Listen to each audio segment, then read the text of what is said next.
All right, let's take a look at our sharp teeth pattern assessment. So the first one we're going to do is this one that looks like jaws.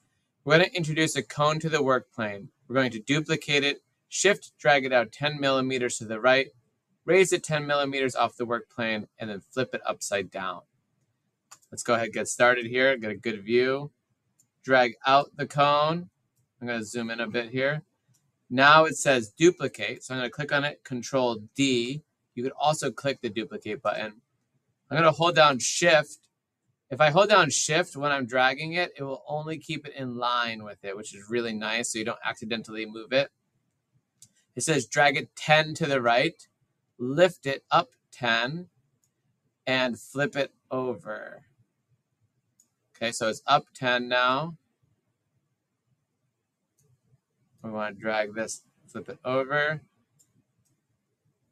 There we go. And now we have Control D again, and again, and again, and again, and again, and again. So what's really important here, let me redo this so you can see.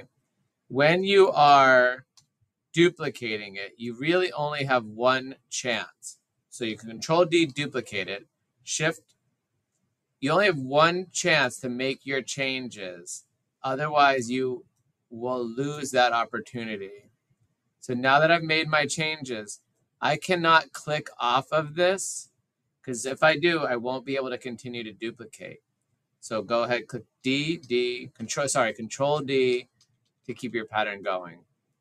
Let's say, for example, if I had done all that work, dragged it out, so duplicated it, dragged it out, lifted it up, flipped it upside down.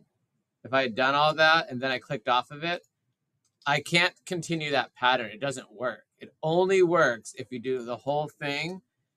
If you duplicate it, make all of your changes, and then without, see, like I already messed it up here. So Control D, make all of your changes,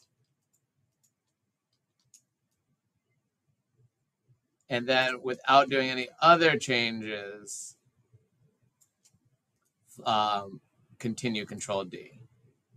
Now, keep going. And you can just keep going forever and ever.